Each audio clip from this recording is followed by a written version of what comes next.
Hi, I'm Steve Schindler. I'm Katie Wilson-Milne. Welcome to the Art Law Podcast, a monthly podcast exploring the places where art intersects with and interferes with the law. The Art Law Podcast is sponsored by the law firm of Schindler, Cohen & Hockman, LLP, a premier litigation and art law boutique in New York City.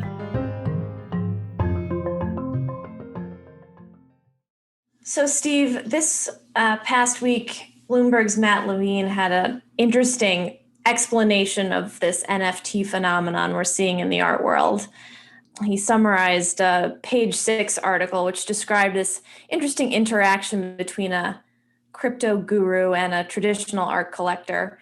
And the art collector said to the crypto guru at a party, "I just don't understand this concept of NFTs and why anyone cares about it." And the crypto guru, who's Brock Pierce, also former child actor, said, "Well, let me show you how it works." And he proposed that they take a work of art off of the walls of this art collector's house and burn it. And somehow he convinced the art collector to do this with the permission of the artist, I understand. And they put the piece of art in a large champagne bucket and they set it on fire in front of all the guests that were at this party at the collector's house. Then the crypto guru turns the video of the burning painting into an NFT, and the art collector, who I presume now owns this NFT, will put the copyright issues aside with the permission of the artist, is going to auction off this NFT at a benefit for the Kennedy Center. So, how do non-fungible tokens work? Matt Levine asked from this anecdote.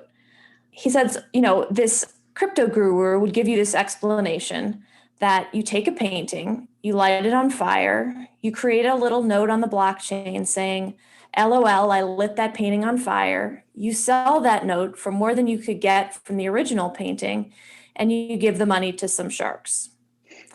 Now, Matt Levine says, in summary, I want to stress that this is a completely correct explanation. This is a perfectly accurate explanation of NFTs. It would be appropriate if the end result of the NFT craze is that the concept of burning art on the blockchain becomes reliably more valuable than actual art, so that all the world's paintings are burnt up to increase their value, and then the whole history of art will be gone.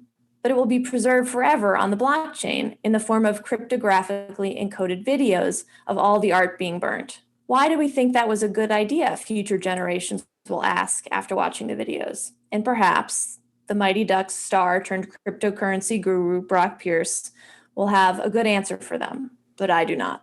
Well, so Katie, we'll start there. I don't have a good answer, but I'm sure our guest today will, and I can think of nobody better situated to provide that answer. We're so pleased to be joined again by Jason Daly, a thought leader in the area of technology and art. Jason is the founder of the art and tech website artgnome.com and the developer of the ArtGnome database, the largest analytic database of complete works by the world's best-known artists. Passionate about digital art, Jason is the senior curator at the Kate Boss Gallery, where he focuses on contemporary and historical generative art. Jason is an early collector of digital art on the blockchain and has helped to spread interest and to grow the community globally. Jason holds a BA in studio art and art history from Framingham State University and an MFA from Massachusetts College of Art. His writing has recently been featured in publications including Art in America and Harvard Data Science Review, and he has lectured at Christie's, Sotheby's, and universities around the world. And now I understand he's the founder of something called Green NFTs, of which we'll hear more about later. So, Jason, welcome back to our podcast. It seems I just was listening to the podcast that we did in early 2018, where you came on and talked about digital art, blockchain tokens, and generative art. And so now we fast forward 3 years, and you're here again talking to us as a person in the forefront of the latest hot topic in the art and entertainment worlds, NFTs. And I'm sure most of our listeners are aware of the sale of an NFT at Christie's in March for just over $69 million, or 42,329 Ethereum. The NFT was by the artist Mike Winkelmann, who goes by the name of Beeple. And according to Christie's, the sale positions him among the top 3 most valuable living artists. So not surprisingly, this has focused a lot of attention on NFTs. And so with that, Jason, welcome. Yeah, thanks for having me back, Stephen and Katie. And I think in between the last podcast episode and this one, we last met in the basement of a street art fair where we did a panel in a fairly hot room. And we talked about AI and ML to folks that were mainly there, I think, to learn about street art, but were very kind to listen to us as we kind of went into the new digital world of AI and ML. Yeah. That world of like art fairs in cramped, crowded basements with no ventilation is a thing of ancient lore.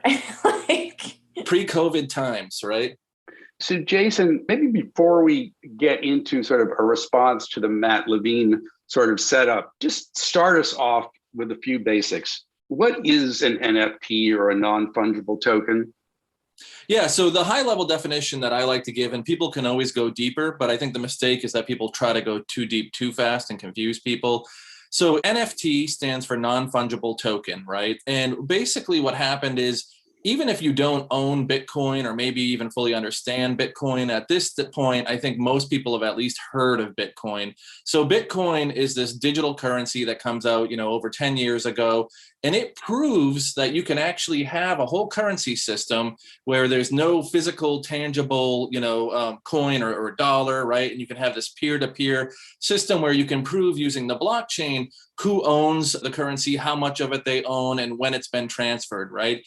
So a bunch of us in the art world, specifically on the digital art side, right? Because there's never been a really healthy ecosystem or marketplace for digital art, because people always think, well, I can just see that for free online, right? And the traditional art world's been a bit conservative and slow to embrace it. So a bunch of us in the art world thought, can't we apply those same rules that we see with a digital currency to digital art, where we could use it on the blockchain and prove that it came from this artist and that, it's changed hands for this price at this date, right? And you can even destroy it and show that like it no longer exists if you would choose to.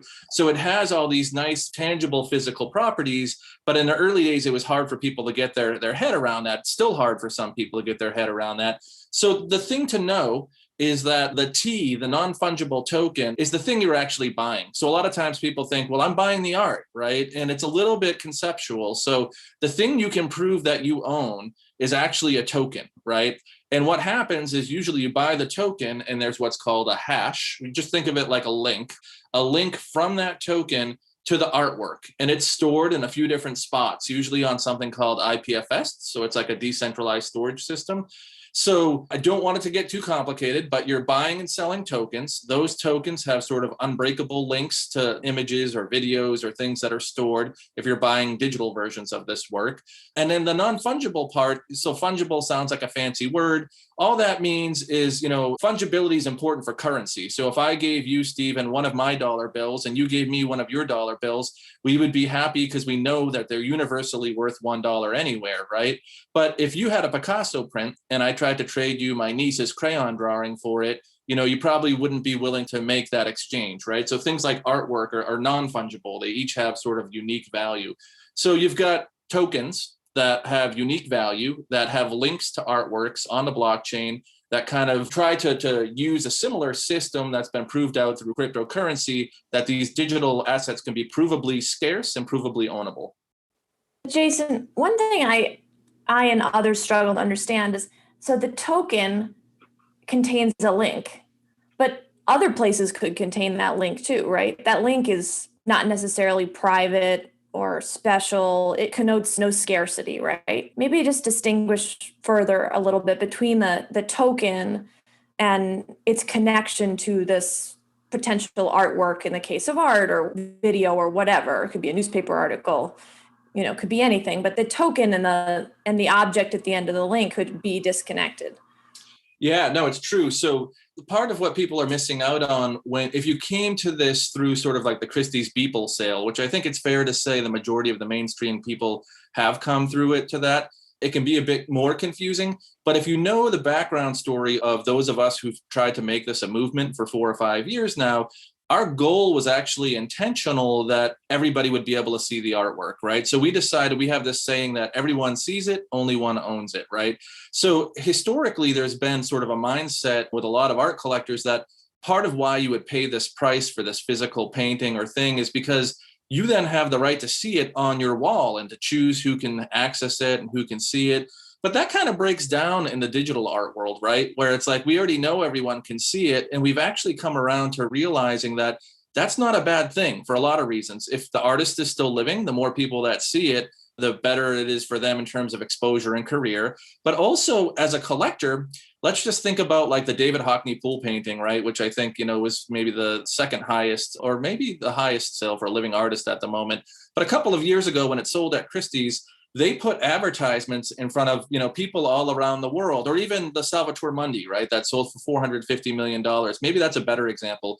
We all saw those advertisements everywhere, even though they know none of us could afford it, right? So why do you get so much exposure for these artworks, even if only a small number of people can buy them? Because that inherently drives up the value, right? So we looked at this early on and said, okay, let's build a system where instead of relishing the fact that people can't see it and paying for the privilege of keeping people from seeing it, let's get excited about the fact that everybody can see it. And because it's indelibly or immutably put on the blockchain as to who owns it, there's no contest or question about who owns it, right? So we kind of floated that out there as a new mechanism of how art collecting could work. And it's kind of grown over the last 4 years. So let's just sort of step back for a moment. Let's say I'm an artist and I create a work of digital art, and then I want to turn it into an NFT in order to sell it. How do I do that? I know that there's something called minting. Maybe just walk us through that process and what it actually involves from a sort of technical side. Yeah, it's remarkably simple. We're now at a point where we've got probably a dozen or so mainstream platforms where you could go mint your art. The hardest part today is actually going to get the minimum amount of cryptocurrency you would need in order to mint. So let's start there, but with the understanding that if you have cryptocurrency, minting literally can take seconds, right? So normally to get cryptocurrency, you'd have to hook your bank up to something like Coinbase, and there's like an approval period, and then you figure out which one you want to buy, and there's a transfer fee, and then there's these things called gas fees if you're using Ethereum, where every transaction uses up some money, and that kind of confuses people. They're like, my money's kind of disappearing here.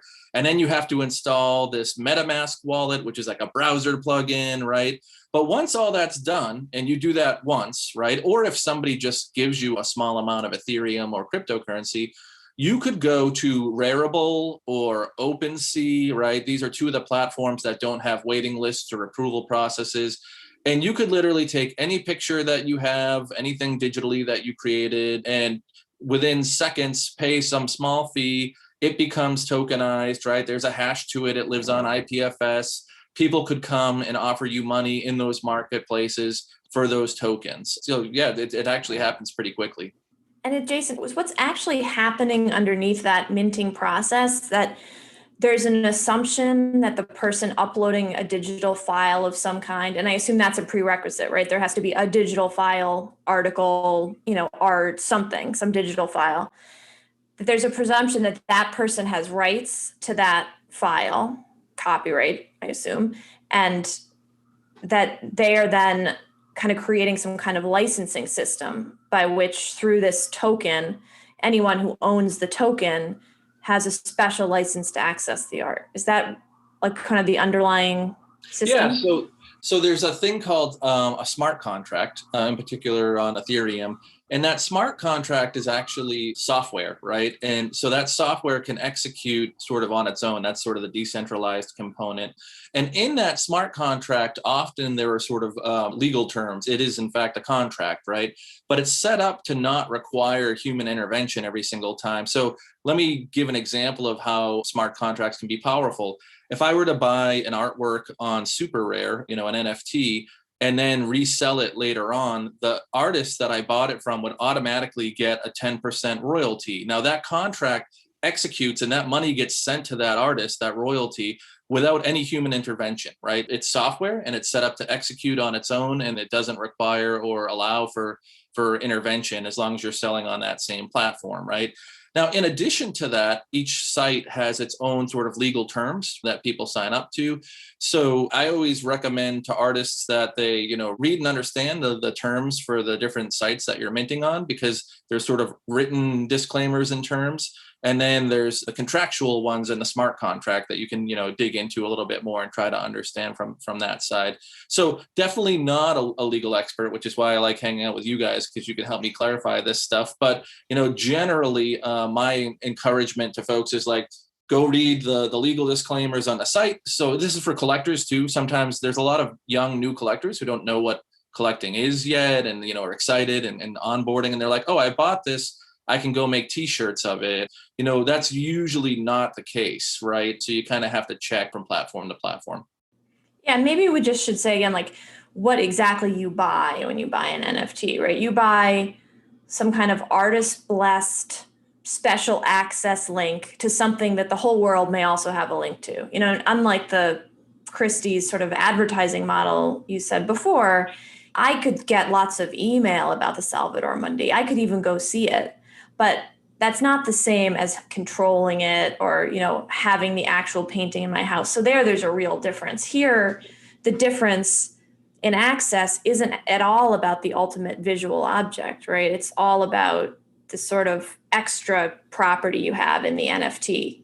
It's the token. Yep. So and I always try to remind folks that, non-fungible token. So the thing you're getting is the token. A lot of people including me in the beginning, wanted to think, no, I'm buying art. And the token is just like a proxy or a placeholder or something like that, like the receipt. But you kind of have to flip that, and you have to, come to peace with the fact that you're buying the token. And the token links out to the artwork. Joe Looney, who did the Rare Pepe wallet, which is kind of the first platform in this space, always says, they thought of it as like the artwork is what the token looks like, right? And that's hard for people at first to grasp. But from a technical standpoint, the thing that you can prove you own and resell and that no one else owns is the token.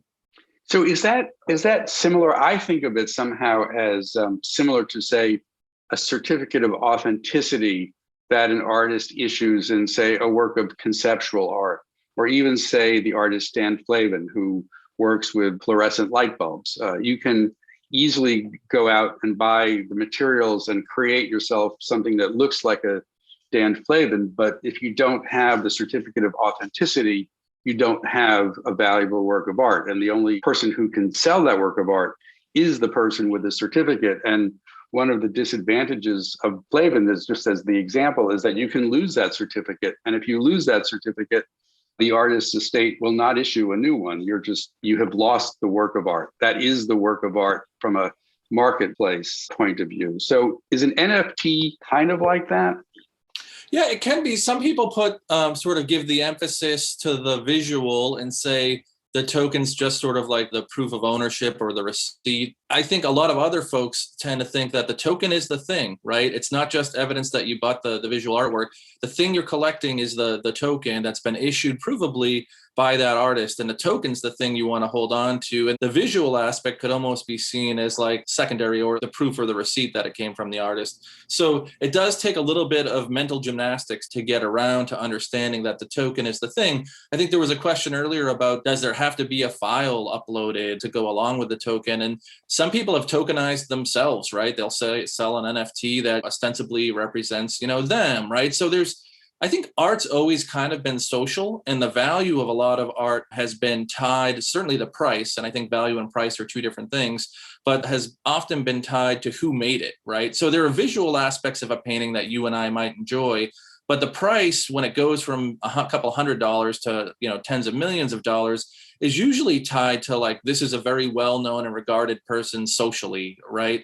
And I think we're seeing that play out in the digital space, where artists that have lots of followers and social clout, people want to show that they've supported that artist, that they like their work, that they're cool, that they're into it, right? And by being able to if these are primarily artists that are producing digitally, which we're seeing more and more and more of, being able to support them by purchasing a token that's tied to their work, that people can see that other work from that artist has been verified and come from their wallet. Everyone can see, okay, you collected this and you bought this, right? And then I don't want to get too far ahead, but you think about, we buy art and we like to share it. We talked earlier about how we like to have the right to keep people from seeing it sometimes, but really the goal, I think, is to share it with people we love because we're excited about the artist, we're excited about the art. And as we move more and more online, especially last year with COVID, I think that kind of accelerated it. Many of us have more contacts, thousands of contacts via social media than we would in real life, where maybe only a few dozen people rotate through our houses in a given year, right? So being able to share the same way you would want to share your physical artworks, to share your digital artwork collection with people all around the world, it's pretty rewarding, right? In a similar way. And without having to, flex too much or brag too much, because you're using this NFT system, anyone, anywhere could go and say, you actually own, this actual one, because we can trace it back through this public ledger. I guess what confuses me about that is you don't actually own the artwork in any functional sense, right? Like you're not actually sharing the artwork with anyone. The image is out there. Probably anyone can see it, or anyone else the artist is allowed to see it can see it, right? So you don't have the privilege of sharing your artwork. You have some, series of numbers and letters somewhere on the blockchain, and that's presumably not what you're sharing. You're sharing the image of something, but you don't need to share it because people already have access to it. So what is the art collector interest in this or piece of this? If there's no scarcity, if you don't get the privilege of sharing, it's different from a certificate of authenticity because that certificate accompanies an object, which is worthless without it, but it does accompany an object that is scarce and singular and can be sold. Nothing here is scarce and singular except the NFT itself. Yeah, the token is scarce and singular. And I think it's dangerous to look at NFTs sort of monolithically. I would compare them a bit to like the early web, right? Like if you were to look at a handful of the ways people made websites or what they used them for early on or what territory they covered, you'd have a very sort of narrowish view. So let me share maybe a few different ways and reasons why I think people collect, including my own. Then we can sort of expand a bit on other things that NFTs might be able to do beyond just being a link to an image. So when I started 4 years ago, so I'm a failed artist. I went to art school for undergrad and for graduate school, and the world's not great at supporting artists, right? There's the starving artist trope for a reason. And in particular, the traditional art world has done a phenomenal job of supporting an incredibly narrow amount of artists, and most of them look like me. There's a lot of white men in art history and in art museums, right? It's not a particularly fair playing field. So as a failed artist 4 years ago who made some money in tech, I was incented to try to think about what's a better system that we could put in place that might be more equitable for more artists. And I was coming at it from the perspective of I'd like to be able to buy art sort of instantaneously from artists that I find online that I like around the world for small money, right? So it's like skip a Starbucks for the day and spend $7.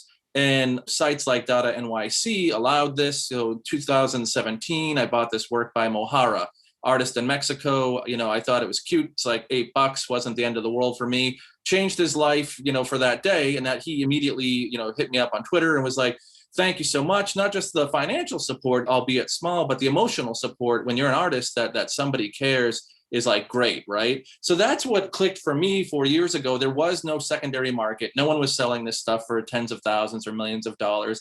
It was just an extremely fluid way to send out funds to support other artists, because my life gets better every day when there's more art the next day by artists that I like, right? So purely sort of altruistic, I would say, in the beginning. And, people were like, you're stupid for spending hundreds of dollars. And I'm like, my life is genuinely better because I'm connected to more creatives around the world. And I'm trying to forge a new system that's more equitable. And maybe there's a slim chance, but it could compete someday with the older system, which I see as keeping a lot of people out. That sort of got me started. And for years, there was no secondary market, so there wasn't really any reason to speculate.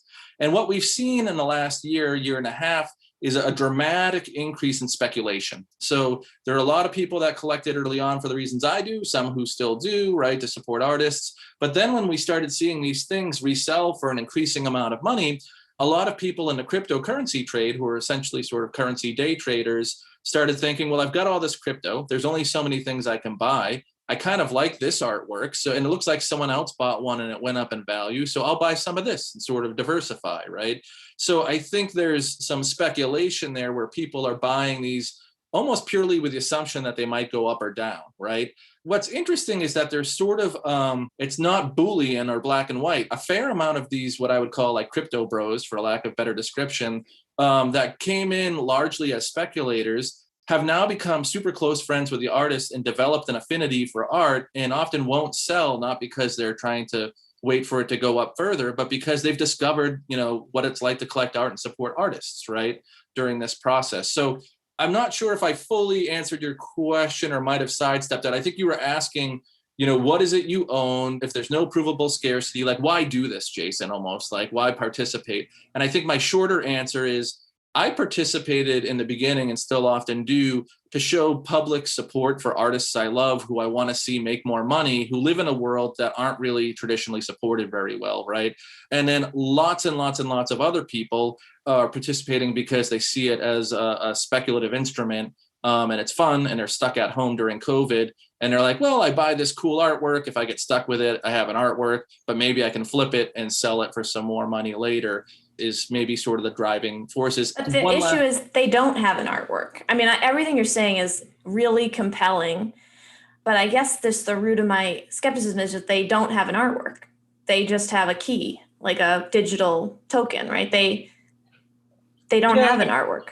So I think it requires some mental gymnastics, but we've certainly got a history of conceptual art, right? So people have been buying things that artists put out as sort of ideas over the material presence of owning an artwork for a while, right? Like going back to Duchamp's urinal or fountain on its side, right? It wasn't the fact that that ceramic urinal was like such a beautiful work.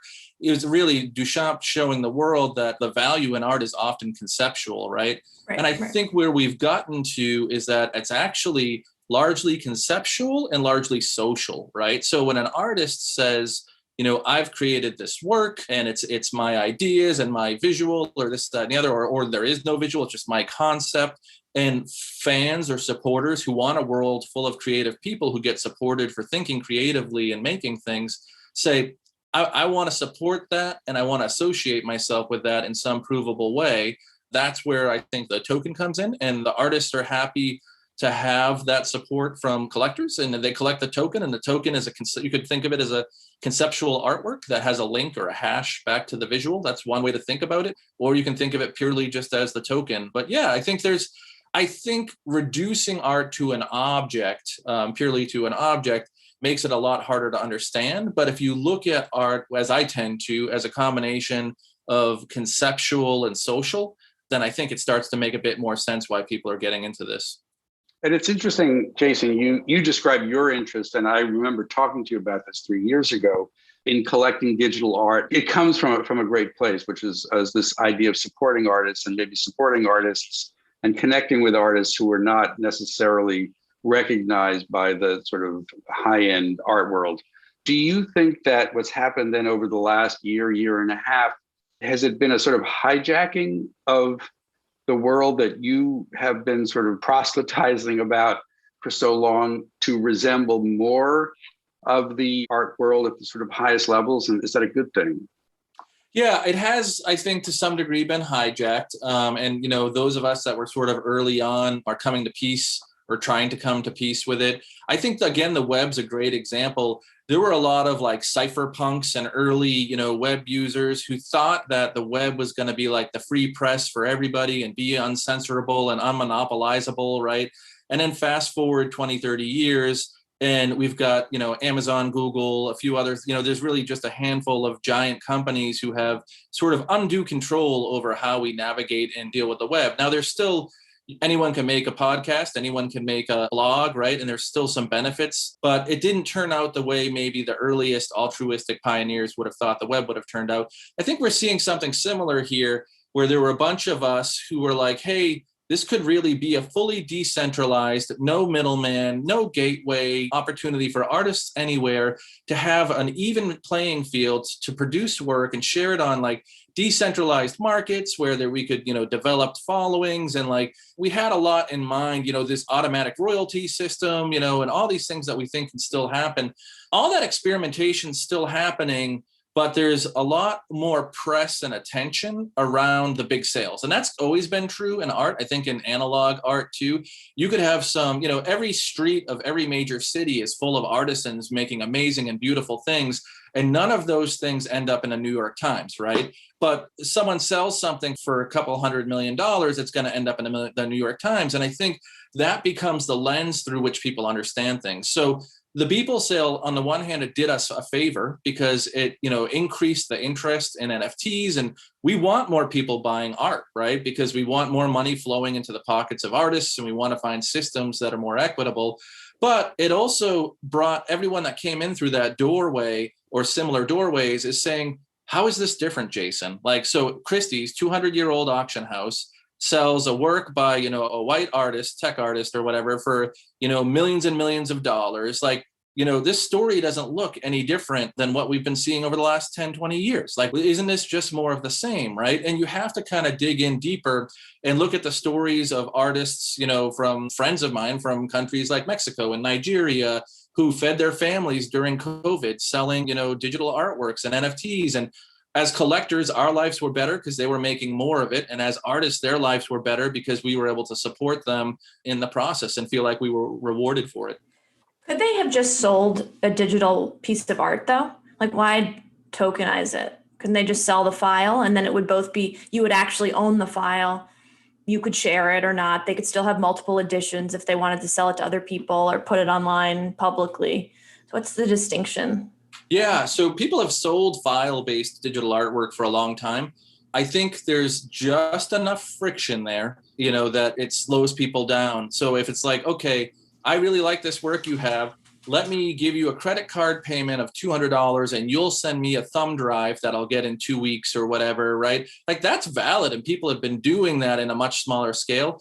But the frictionlessness of the blockchain, I think, has a lot to do. There's a few things. The timing with, we've probably got more under 30-year-old millionaires than ever before by far with the upscaling Bitcoin and Ethereum, right? So there's all these people with far more discretionary income than they've ever had before. And this younger under 30 crowd, most of them don't want anything to do with exclusive wine parties and galas, right? Like, they've kind of felt like the art world wasn't for them, right? And to be fair, the art world's done a pretty good job of suggesting that, right? So for a long time, the art world was built on exclusivity, through the 80s, 90s, early 2000s. And the idea, just like you'd get excited that you bought a painting that no one else could see and that's what you paid for, you got to go to a gala that no one else got to go to, right? And what we're seeing in the 30 under crowd, in my opinion, is that they actually really like inclusivity. They think exclusivity and luxury are sort of dirty words, or increasingly dirty words. And inclusivity and this idea that anyone can participate and that things are digitally native, I think, are exciting, right? So there's these people that have more wealth than they had before. There's a limited number of things that they can buy. And there's a frictionless system, which is where I was starting, this frictionless system where I can hit a button and seconds later, the whole world knows that I own this digital artwork or whatever, right? And I don't have to worry about it getting stolen or misplacing it. It's like, it's in my pocket. It's just so easy to buy and to sell once you've got the cryptocurrency, which, as I explained, is a little bit hard to get started with. That's what I would attribute. It's not about whether or not I think this is cool or not. 3 years ago, that would have been the argument. Now I think we've already seen the explosion, right? It's clear that there's a ton of money moving around. There's lots of people doing this. So it's more about, well, why do we think that's happening versus like selling thumb drives? And I think it's because it's entirely frictionless. And this is the kind of commerce that people are growing up used to now, right? They expect to not have to go into a gallery where someone looks at you and tries to figure out if you have enough money to buy something and won't talk to you if you don't, right? Rather than go through those hoops, they can just hop on if they've got the currency and they like something. There's full price transparency in this market, unlike the traditional market. You see something you like, you can afford it. You don't have to do the social song and dance to get the gallerist's approval. You can just buy it. There's all the friction's been removed. That makes total sense. And I agree and have, observed the same generational gap in sort of how the high-end art market has structured itself and advertised itself. I guess I'm not sure why then the artwork itself couldn't be on the blockchain, So if the friction is the issue, isn't there a way we could make these transactions frictionless, but you would still get a file with the actual artwork and you would own that artwork rather than, again, not owning the artwork, just owning a token that links to the artwork? Who knows? That link could be broken, that artwork could be taken down.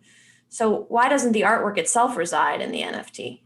Yeah, it's an amazing opportunity for someone to solve that problem. So one of the things that I often say is that we're sort of in the screech, using that web analogy again, we're sort of in the screechy modem days. So I'd argue NFTs weren't really ready for prime time, but just kind of happened to us, right? So the other analogy I use sometimes is that the cake is not fully baked yet, right? That's scary to some people that are like, wait, everything hasn't been solved yet. And that's dangerous. But to a lot of us, people like me, I'm very wired to be excited when the cake isn't baked yet and when the modem's still screeching and things don't fully work yet, right? So I look at things like IPFS as being incredibly imperfect, right? So let me tell you a quick story about IPFS. In the beginning, I'd be like, well, where is this artwork kept? And people would be like, IPFS, it stands for Interplanetary File System. It means it's distributed across all these different servers. And I was like, okay, these people seem smart. That sounds good. I'm fine, right? And I went around the world lecturing the people like, look, even if the company goes down, the work is on IPFS, everything's going to be fine. Well, then a couple of companies went under in 2018 that I had bought work from, and I couldn't find the images anymore. And I'm like, well, where are the images? And it turns out that IPFS, often the company has to pay for a node, right? So even though the storage is decentralized, there's a centralization point where the company has to pay for this node to keep the IPFS running. And if they go under, then it's no loss. So, what good is decentralization if there's a centralized failure point? Probably not that good. So that's one thing to know about the current storage system. To answer your question about why not store it on the blockchain's super lousy. Even though it's a database, it's a super lousy storage place. It's just not good for file storage. It's really expensive way to save anything of a decent amount of size, right? So someone needs to kind of try to figure out, is there something better than IPFS where you feel like you definitely have the file? And then I think we'll see, again, so the cake's not baked, early screechy modem days, I think we'll see legal folks getting in together with people writing smart contracts and setting up platforms to get more sophisticated as collectors get more sophisticated on ways to know exactly what your rights are. And then maybe collectors will demand more rights or to understand what those rights are as we move forward. So there's room to grow. I definitely don't want to sit and point at what we have today and be like, ta-da, the system is perfect, right? It's early and there's a lot of room to grow. It won't solve all of your problems. But one of the issues, I guess, and to Katie's question, that I always thought was that it's been well written about that, it takes an extraordinary amount of energy to sort of power the blockchain generally. And then every time you mint something, there's a cost to it. And I guess those costs maybe are increasing to some extent. And if you try to put something very large, a large file on the blockchain, it has both an economic cost that somebody has to bear and also an environmental cost, which I know you're concerned about through this new platform of green NFTs that you sort of set up. So maybe just talk a little bit about that and what do you see the future from sort of an environmental perspective and how do we make this type of artwork environmentally friendly? Yeah, no, thanks for asking about that. So I think in the first few years, a lot of us came from sort of the art world and didn't fully realize that there was this ecological aspect, that it was as problematic as it was. And then a friend of mine, Memo Aitken, wrote an article end of last year that really went into detail about how potentially damaging NFTs are to the environment. And as you both probably know, I know you hang out with and know a lot of artists, we tend to be a pretty liberal, pro, Earth, anti-global warming kind of crowd, right? So it was sort of a crisis. And for a while there, a month or two ago, what I saw on Twitter, which is where a lot of these conversations in the crypto art world kind of unfold, was a lot of new artists to the space, often that had sort of computer science degrees or were from more slightly privileged, countries, or, had come late to this NFT world and were now looking over the fence because it was doing well and artists were making money. And they came in and said, aha, this is really bad for the environment and kind of, which we all needed to hear, but we're kind of wagging their fingers at, in a lot of cases, artists that were from, third world countries where maybe they never owned a car, never flown in a plane anywhere before. We're in the middle of COVID. and had fed their family for a year by making NFTs. And what I saw, and I had friends on both sides of that argument, right? And what I saw is we quickly got past the point where the discussion was fruitful, and it just got to, people complained that there were like death threats going around, and like, it was just not productive, right? So as someone who loves the space and wants to see it grow and acknowledges its imperfection, I said, what if I tweeted, what if I throw $1,000 in and a bunch of my time, donate a bunch of my time, and we harness all the creativity and tech chops of all the people that are concerned from both sides of this? Because nobody I've talked to yet says, let's just burn the planet down. So what if we, if I started a grant and we had a hackathon and we used this human energy to try to solve the problem instead of beating each other up, would folks be interested? So fast forward a couple of months, and we have about $100,000 in donations from thousands of individual donors, 23 teams working on trying to solve the problem. Half roughly are working on educational components, because there's a lot of smart people that disagree with each other about what the impact is. And then the other half trying to write software solutions that'll be open source to try to help solve the problem. There's a thing called POW, or proof of work. And that's what Bitcoin and Ethereum work on today. So the premise is that there are people all around the world with banks of computers, and those computers are racing to essentially solve a math problem before the other people with their computers solve it. And that earns them the right to mint the next block, which comes with a monetary reward, right? So often these guys will and gals will pool together because it's so rare that you win the reward. You'll kind of come together and be like, if any of the 5 of us win, we share it or whatever, right? So there's all these computers racing to solve this problem, right? That burns up a ton of electricity. That's where, Bitcoin and Ethereum's electricity gets burnt. Ethereum for several years now has been talking about moving to POS. So that's proof of stake.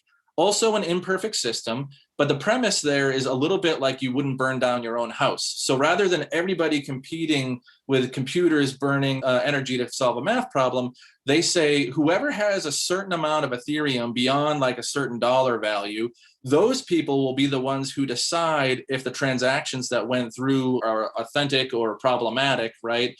Because people at some currency level wouldn't all make a bad decision about the chain because it would lessen the value of their investment essentially at a high level, right? And that all but removes the environmental concerns. So there are chains today like Tezos that are already running on POS. And the more environmentally conscientious artists have started a platform called Hic et Nunc. So that's, I believe, Latin for here and now. And it's been a beautiful thing to see because it coincides with all this commercialism and cash grab going on in NFTs. There are a lot of artists in the digital space that have been around for decades who are intentionally selling their work for less on this purely environmental platform that doesn't have any of the hype, right? And doesn't have any of the environmental concerns. So in summary, I think that it's totally a problem, but we're seeing solutions to it already. The community's working on solving it. You could go to Hic et Nunc and completely get around the problem today if you wanted by using Tezos. I think part of it is that people that came late to NFTs in general kind of want to hate them because they're like, I don't understand these things. People are getting rich on them, and they sort of insult my sense of logic. What's an obvious attack vector where I can justify not understanding them and not participating? Oh, they're bad for the environment. Oh, that's why I hate them, right? And then if you come back and you're like, well, no, now they're okay for the environment. And they're like, okay, it's commodification of art. That's why I hate it. Like there's a checklist that people want to go through. And it's like, well, the old art world commodified art. This one's just more, accepting because people can participate from different areas. So, but it's fair. I mean, I don't expect everybody in the world to want NFTs or to love NFTs. I think it's for people that are excited about collecting digital art or digital property or video games. We didn't really talk about it, but NFTs can actually have a function. They don't just have to be a link to an artwork, right? So your NFTs could be an admission ticket to a concert or a museum, so you buy the artwork, but you also get access to blog posts from that artist, which can be locked behind a gateway that's only openable and proven by that token, right? Or you could buy, there's examples of artists that make artworks that then become usable in games, right? So we live in these increasingly digital worlds where digital property can be more than a static image, and it can change our access levels to music or physical places, or, we can get pretty creative here. And I think we're starting to see that, and I expect more of it over the next year or two. Jason, if we're thinking about the buyer, so I want to buy some NFTs. I go to a website that's sort of like a gallery for NFTs. And what I see on the website is the image, not the NFT, right? But the image that the NFT links to. I buy the NFT, but do I actually look at like the code? Like, what's the mechanism by which you would buy an NFT? And then is it the artist? Let's talk a little bit about the artist's participation in the transaction through selecting the platform, presumably knowing what terms that platform is selling on, because that platform is really kind of like the consignee, right, of the artwork or the dealer, and what the relationship is sort of between those three parties. So the early folks were decentralization obsessed, right? It kind of comes up, cryptocurrency traders tend to skew towards the libertarian side and are sort of obsessed with being able to stay anonymous or obsessed with no central authority, right? So some of the early platforms, you didn't need to get any approval whatsoever. If you were an artist, you could kind of just put your work up, you didn't talk to anybody, and anyone could come along and buy it. And the reason I mention this is because there's now a spectrum of decentralization, right? So you've got platforms where the artist's role can be fully independent. They almost don't rely on the platform for anything. They don't have to ask permission to mint. They don't have to do, like Rarible and OpenSea are very decentralized and opened in that way, right?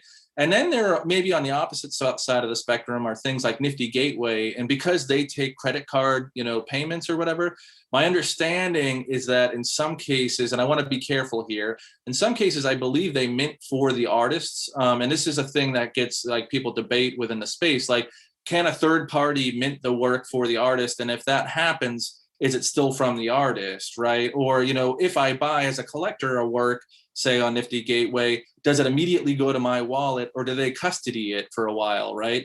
The role that the artist plays relative to the role that the platform plays and how involved the platform is or isn't lands on a spectrum. What tends to happen is the platforms that can accept credit cards and things like that are maybe seen as being less authentically blockchain driven, but have a broader audience because they don't force people through the complexity of trying to get crypto, if that makes sense. So I know that's not a singular answer, but I guess what I'm trying to say is there's a wide enough spectrum among the platforms that you can find a platform where the platform does almost nothing and isn't really an intermediary at all. And when someone comes as a collector to buy, the platform does nothing. The contract's in place, right? The platform doesn't have to say, oh, I see a buyer and I see a seller and I'm going to approve this transaction. It goes right away, right? And that's the way most of these decentralized platforms function. And the role that the platform plays, in the early days, we thought that there would be no galleries, no platforms. The platforms wouldn't matter. Every artist would have their own smart contract.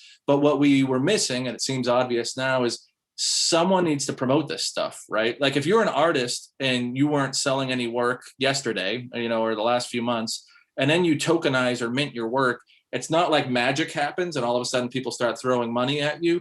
You still need to get out there and be promoted. And people have to know who you are. So what's happened is that the platforms have feeds and followers and collectors, right? And when you mint on a super rare, or even a Rarible or a known origin, you fall into their stream, their tweet stream, their feed, their featured works. And that gets your work in front of people who are already sort of known and proven collectors. So it's really, after the initial setup of the smart contract, these platforms are almost more like marketing or traditional gallerists in that they're helping get the work out. How else would you find, if you're a collector and you don't already know about an artist, how else would you find them? So you mentioned smart contracts. Maybe we should talk about those. You said their contracts are already in place. And, Yep. As lawyers, Steve and I, contracts are never just in place, right? Two parties have to talk about what they want to agree to, or there's some process by which terms get created. And how does that happen here? Because in our experience, artists are not that interested or proactive in developing contracts, even to protect themselves, right? So where do these smart contracts come from? Who's writing them? How do the artists have the wherewithal to know what to put in them, or what if things change? Yep. So the platforms, Super Rare's smart contract was developed by the guys at Super Rare who have backgrounds in writing. I think it's called Solidity is the Ethereum protocol language. So early days, I think there was a fair amount of cut and paste for a while where people were kind of grabbing pre-existing contracts or changing them. But as the companies have become invested in and are actually more like companies now and less like personal projects. I think they have to have some sort of third-party audit in a lot of cases of their contracts to show that they're viable. And like, the combination of lawyers and developers is my understanding. Now, again, no one answer is going to work here, right? There are like examples of a couple of artsy guys that are semi-technical who threw together their own minting process as recently as a week or two ago, right? And my guess is they didn't hire a bunch of lawyers. And if you went there, you'd probably get, some sort of fishy contract, smart contract wise. And then there are other people who've like lawyered up big time and have investors and are probably, super worried about KYC and like going through all of that stuff. So yeah, there's a spectrum there. And I guess if I try to explain the behavior and the adoption, it's largely that like, well, if everybody else is doing it, how bad can it be? I think is sort of the way to look at it. Right. And it sort of mirrors in a way what we've seen in the analog art world, which is that in the old world, often things were done on a handshake. I mean, that's talked about all the time. And as the collectors became more and more, say, finance driven, people who made their money in the world of finance and are used to lawyers and are used to contract terms when you're negotiating the purchase and sale of a valuable commodity, then you see sort of lawyers come in and you see a greater interest in contracts. And I suspect that as some of the prices go up and the artists are getting more and more, that certainly people who are purchasing the works may be a little bit more attuned to or look a little bit more closely at the contract terms. It's interesting here that the parties whose rights are at issue, the artist and the collector, are not involved in negotiating the terms. It's the platform, and at some point that seems like a potential problem waiting to happen about just a misunderstanding of what rights each party has maintained or given away. There are some levers, I should say. Like if you're on OpenSea or Rarible, you can pick what the royalty percentage would be for future sales. So, there's precedent that they could make some of these, add some levers and, buttons for some customization that can happen on the minting side from the artist, right? So, this is what I want as part of my contract. And it shows up in the interface and the contract for the collector when they come in on the other side. But I think there's room for innovation there for sure. So how do you, as lawyers, obviously now we all sort of start to think about the problems that can arise looking at our experience in the art world, fakes and forgeries, copyright infringement, security, insurance, and the list goes on and on. So one of the things that I'm interested in is sort of if you're a buyer and you're buying an NFT on a platform, what assurances do you have that the artist is not going to mint another NFT either on that platform or maybe another platform of the same work of art? Just using as an example, Beeple minted his Everydays, the first 5,000 days in 2021, sold it at Christie's for $69 million. Can he just mint another work similar to that and then sell it on another platform or the same platform? And I realize I'm not asking you as a lawyer, but just from a technical background, what protections do buyers have that these works aren't just going to be reminted and sold to somebody else? Yeah, so a few things. I would say I know because I've minted art of my own on Super Rare, it'll ask you, there's a box that pops up and says, you agree to not mint this same work on other platforms, right? And you check the box.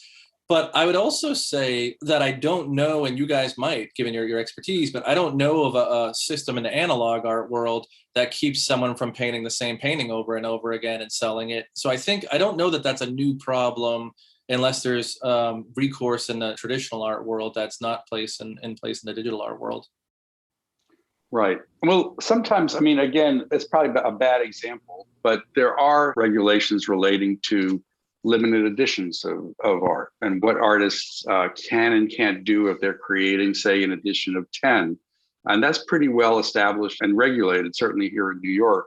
And I'm not sure if that carries over into the sort of digital universe where, say, there are rules about what a limited edition looks like, because even as I understand it on some of these platforms, works can be multiplied, over a period of time, right? And that the number of works that are sold can sometimes be measured by how long they're up for sale. Does that make sense? Yeah, there's a thing called open editions where an artist can choose to say, I'm going to sell as many as people want to buy for $1,000 for an hour or something like that, right?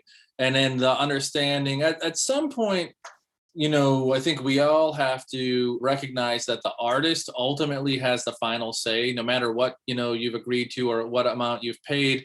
Because if an artist decides, and it's happened in traditional art history, that they want to disown previous works that they created, the value plummets, right? And I'm sure you guys have seen or heard of examples of that, right? Where there's artists that decide the early work that they created, they just didn't think it was very good, or they didn't expect it to escape their studio, and they kind of disown it like a parent would disown their child or whatever. And I try to explain the young new collectors who almost forget that there's a human artist on the other side and are just playing this purely speculative game, and will like yell at the artist for making too much work. And they'd be like, like, every time you make more work, my scarcity goes down, or this, that, and the other. And I try to remind these sort of younger folks, I'm like, the only reason anything that you've bought has any value is because the association to this given artist, right? This person who you're not treating particularly well, right? So, it's best, I think it's good advice, analog and digital, to remember that the power and value of these things is tied back to, the artist's willingness to accept and acknowledge it. And if they want to find a way to lampoon the value of your work, because you're a jerk or something like that, I think there are some pretty creative ways to do it. So when, we've talked about some of the sort of legal frameworks of these deals, the smart contracts, which, I think are nascent in both being understood and in their development, the resale royalties that are implemented by those contracts that in law has really never taken off in the United States the way it has in Europe. But I do, for our listeners, I think there is a potential misunderstanding about what's being bought. And just because a collector buys an NFT through a website where they see the image and they think they're buying the image, they're actually not buying the image or any rights to the image. So, that collector really doesn't have rights, absent terms in a contract, which may or may not exist, to display the art in a public way, on the internet, to send it around, to make derivative works from it, to do really much with it at all. Because unlike a painting, they didn't buy something they can hang on their wall. So they may have some rights, and there may be some license rights in these smart contracts, but it's worth just noting that there's sort of it's new territory, because unless that sort of what we'll call a license, because it's not a sale of the actual object, is worked out, there is no license. I mean, there are some implied licenses in certain settings, but, in general, typically from copyright law, you've got to work out on paper what rights are being given. And so it's just interesting here to see, sort of this Wild marketplace. West. Yeah, it is the Wild West. It can all be worked out, right? A smart contract, there could be some industry consensus about what license is given in the sale of these NFTs to the adjacent artwork. I just don't know, where we are, if we're close to that. Yeah, and I think it is Wild West. I was calling it screechy modem or early, the cake's not baked. And for some personalities, that's scary as hell. And for others, that's like, like candy, right? Like, I'm someone who's happy in the unsettled Wild West and recognize that, there's potential pitfalls. And, I've bought in some works because I didn't do my research that weren't by the artist who said that was by them. We've seen examples, Stephen asked earlier, like, can you mint the same work? Someone who was a great artist who's well respected accidentally minted the same work twice because they forgot they did the other one. And when the space was small and we were all close, it was easy because they got called out on it and they said, whoa, super sorry. And they burned that token and made a new one as a gift to the person who had bought the first one to say, like, I'm sorry, right? So there's sort of this like social policing that kind of happens there. But I do wonder, I bought a fair amount of physical art. I have a fairly large physical art collection. I'm an art collector. And it's never been my understanding that when I buy physical art that I have rights to go make shirts or anything like that out of a painting that I bought. So I'm not sure that it's that different unless I'm missing something. Maybe just the digital nature, and because you don't actually own the digital file, your use of the digital file, unlike your use of the physical painting, isn't presumed, isn't, as usual, the law is behind, right? The law is behind what's happening in the, commercial world. And so it'll be interesting how these issues get sorted out. Maybe a place to end, Jason, is to go back to the synopsis and quote from Matt Levine's Bloomberg piece, which is a little cynical, I suppose, envisioning a world in which basically all of the art is burned to create digital, sort of markers of it.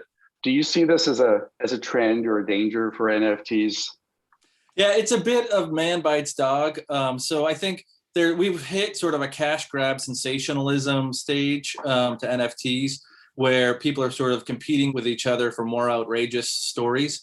But the nature of outrage is that they're sort of outliers by definition, right? I don't think I've been in the space for 4 years. I've seen a couple of silly, for lack of better description, people trying to get attention by burning physical works and making NFTs. I think I tweeted just last week, hot in quotes, take destroying physical art to make NFTs is dumb, right? And most people agreed with me. But, when you have a space as varied as this, you can't look at what any one person is doing and assume that that's representative of what the whole space is doing. I certainly don't think that's representative of what the space is doing.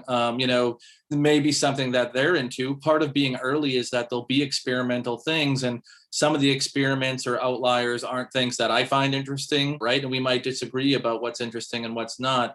I think if you're suspect of this in general, the easiest way to attack it is to find these weird random things that aren't normal or, typical, and to try to cull them out as the reason why you hate this, right?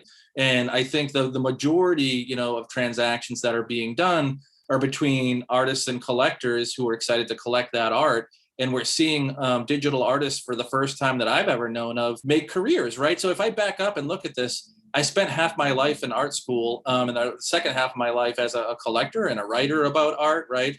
And until the last 2 years, I knew one person who made art full time, despite knowing thousands of artists, right? All the other artists, painters, sculptors, photographers I knew all had jobs as teachers or something else, right? In this last year and a half, I now know dozens and dozens and dozens of artists, digital artists, who just make digital art full time based on this new economy, right? So if we look at, let's forget about the weird outlier things that kind of happened in the middle periodically that get the press that people pay attention to. What I'd want to leave people with for consideration is we have a non-inclusive art world that's built on exclusivity, that's done a good job of excluding the majority of the world from participating. We've got starving artist tropes. We historically didn't have a market that appreciated or paid digital artists, right?